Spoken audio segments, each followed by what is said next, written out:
पूरी क्रोनोलॉजी तो आपने समझ ली कि आखिर हुआ क्या कुछ है, लेकिन अब चलिए सीधे ग्राउंड पर चलते हैं। हमारे दो सहयोगी हमारे साथ जुड़े हुए हैं, जतिन और हमारे साथ काजल जुड़ी हुई हैं जो कि इस वक्त संभल में मौजूद है। सबसे पहले जतिन का रुख कर लेते हैं। जतिन, देखिए, ये कहा गया कि विशेष वर्ग को, विशेष समुदाय को टारगेट किया जा रहा है और मस्जिदों को ढूंढ ढूंढ कर उनमें मंदिर खोजा जा रहा है, लेकिन सवाल तो यह भी बनता है कि क्या उस दौरान मंदिरों को ढूंढ ढूंढ कर उसे मस्जिद में तब्दील किया गया था? और यह सवाल इसके साथ इसलिए भी उठता है क्योंकि 46 साल बाद जो मंदिर मिला है, अब कहां छुप गए हैं वो सभी दावा करता।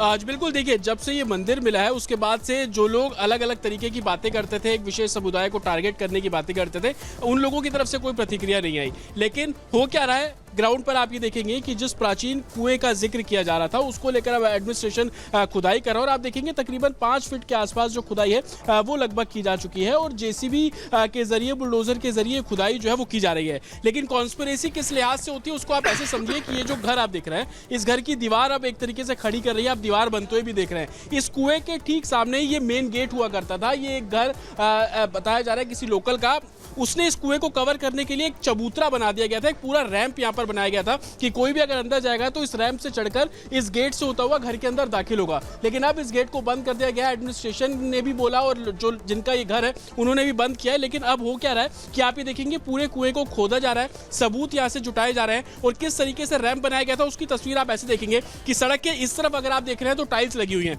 लेकिन यहाँ पर आपको पूरा खुदा हुआ नजर आ रहा है क्योंकि यहाँ पर एक तरीके का चबूतरा और रैंप बनाया गया। जेसीबी अंदर पहुंची, तकरीबन 1.25 घंटा लग गया। इंक्रोचमेंट इस इलाके में इस कदर है, लोगों के घर इस कदर आगे बढ़े हुए हैं कि जेसीबी को अंदर पहुंचने में 1.25 घंटे से ज्यादा का समय लगा। जब एडमिनिस्ट्रेशन यहां पर पहुंचा था, उन्होंने जो ड्राइव चलाई थी वो बिजली चोरी को लेकर चलाई थी, लेकिन जैसे जैसे वो पहुंचे तो उनको पता लगा कि अंदर एक 46 साल पुराना जो मंदिर है वो छुपा हुआ था। मंदिर को कैसे ढका गया ये देखिए, मंदिर के ऊपर आपको शिला नजर आ रही है, साफ तौर पर पता लगेगा कि ये मंदिर है, लेकिन दीवार से कवर करके इसको ढका गया था। और जितनी जगह पर आप देखेंगे कि यहाँ पर जो आपको टूटा हुआ नजर आ रहा है, ये दरअसल एक तरीके से दीवार यहाँ पर खड़ी की गई थी। मेरे वीजे अगर आपको तस्वीर दिखाएंगे तो आप ये देखिए, ये जो पूरा रोड था इसको ईंट बनाकर यानी कि दीवार बनाकर कवर कर दिया गया था। और आप इसी तरीके से आगे भी देखेंगे तो आगे जो घर बन रहा है उसका लेंटर आपको मंदिर से ठीक सटा हुआ नजर आ जाएगा। तो इंक्रोचमेंट पूरे तरीके से यहाँ पर किए गए और अपने दर्शकों को मंदिर के अंदर के दर्शन भी करा दे। आप देखेंगे जब से पता लगा अभी यहाँ पर दर्शन करने पहुंच रहे हैं, तमाम जो श्रद्धा है लोगों की इस मंदिर को लेकर है, वो लोग भी अब सामने आ रहे हैं जो कि 40 साल पहले पलायन करके यहाँ से चले गए थे। आज रुद्राभिषेक किया गया। सामने आप भगवान हनुमान की प्रतिमा देखेंगे, एकदम प्राचीन आपको वो प्रतिमा दीवार से बिल्कुल सटी हुई नजर आ जाएगी। तो कहीं ना कहीं लोगों की आस्था इससे बिल्कुल जुड़ी हुई थी। लेकिन कॉन्स्पिरेसी जिस तरीके से जिक्र कर रहा है वो इसी तरीके से कि रास्ता जाने के लिए छोड़ दिया गया, लेकिन किसी को इस बात की भनक न लगे कि मंदिर यहाँ पर है, उसको दीवार से पूरे तरीके से कवर कर दिया गया और जो शिला ऊपर थी उसको बोरियों से ढक दिया गया। आप जब यहाँ से गुजरते थे कभी अनुमान लगाया था कि यहाँ पर मंदिर भी होगा? जतिन, आप लगातार ग्राउंड जीरो से एक तस्वीर दिखा रहे हैं। हमारी संवाददाता अनुभव बहुत बढ़िया लग रहा है, बहुत बढ़िया, बहुत बढ़िया लग रहा है। ठीक है जतिन, बात करिए, क्या कुछ कहना चाह रहे हैं स्थानीय लोग? आज बिल्कुल लोगों से हम बात करते हैं। मैं आपसे आना चाहूंगा, आप आए, दर्शन किए, कैसा अनुभव रहा? बहुत बढ़िया अनुभव रहा, बहुत बढ़िया लग रहा है। कभी पता था कि यहाँ पर ना कभी हमें ना पता, कभी हमने ना सुना ना कभी देखा, आज पहली बार आए। हम तो यादनगर से आए हैं। बहुत कहाँ से आए हैं बाबूजी आप? मोहल्ला ठीक से। कैसा अनुभव रहा? अंदर दर्शन किया आपने? बहुत बढ़िया दर्शन। पता था यहाँ मंदिर है? हमें पता है, नहीं हमें ये पता था यहाँ पर मंदिर है, पहले से मंदिर, क्योंकि यहाँ बाल विद्या मंदिर का जो फेमस स्कूल है यहाँ का वो पहले यहीं पे शुरू हुआ था। तो हम आके खेलते थे यहाँ पे। सभी कितने साल पुरानी बात बता रहे हैं? ये कम से कम होगी 55-60 साल के आसपास। जब आप छोटे थे तो बहुत खेलने छोटे। आते थे। लेकिन उसके बाद लोग आते क्यों? स्कूल पढ़ते थे ना, तो इंटरवल में आए थे हम खेलने। हमारे दोस्त वगैरह रहता था, एक रसोई परिवार रहते थे यहाँ पे सब। तो क्या डर था लोगों के बीच में?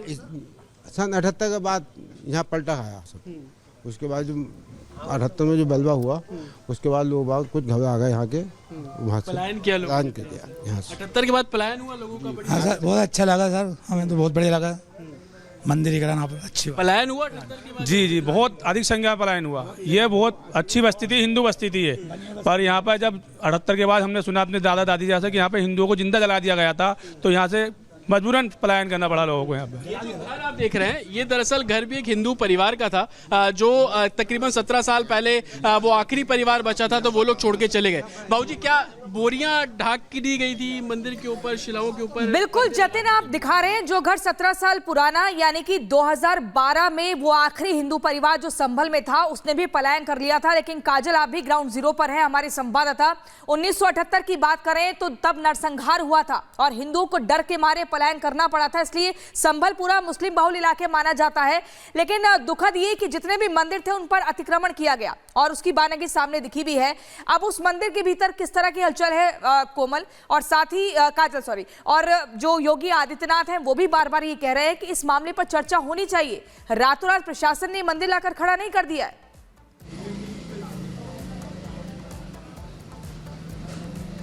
जी बिल्कुल प्रियंका, आपको तस्वीरें लगातार जतिन जो हमारे सहयोगी हैं वो दिखा रहे हैं, लेकिन इस वक्त हमारी मौजूदगी जो है वो गांव में है, यानी जो जहां पे मंदिर है वहां से थोड़ी दूर जो इलाका है वहां पर कुछ हिंदू रहते हैं। वो हिंदू हैं जो वहां से पलायन कर चुके हैं या फिर जो आसपास के रहते हैं वो बताते हैं, वो इतिहास बताते हैं कि किस तरीके से उन पर जो है दबाव बनाया गया, किस तरीके से उनके साथ व्यवहार किया गया, क्रूरता किस तरीके से की गई, जिसकी वजह से जो हिंदू थे वो पलायन किए जा चुके, वहां से पलायन कर दिया। यानी जो हिंदू बचे थे उनके साथ मारपीट या फिर उन्हें डराना धमकाना, जिसकी वजह से सबसे पहले मंदिर बंद किया गया।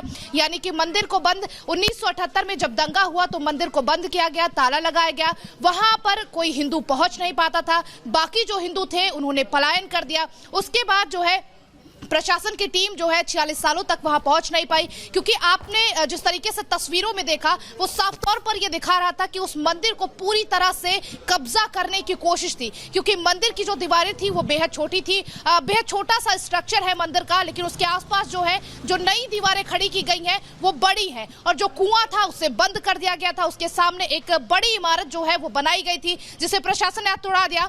और लोग यहाँ पर मौजूद है, उनसे भी बात करेंगे। अंकल, क्या नाम है आपका? से बहुत रस्तोगी। ये जो रस्तोगी जी, ये जो मंदिर अभी निकला है, क्या लगता है, क्योंकि आप जानते हैं, आप यहाँ पर रहे, कितने साल पुराना मंदिर होगा ये 400-500 साल से ज्यादा पुराना है। हिंदू वहाँ पर पूजा करने क्यों नहीं जाते? वहाँ सब जब झगड़ा हुआ तो वहाँ से सब प्लान कर गए धीरे धीरे, और सब मुसलमानों ने ले लिए, ये हुआ। तो कब्जा कर लिया मुसलमानों ने? हाँ, कब्जा कर लिया, वो दिया है पैसों में।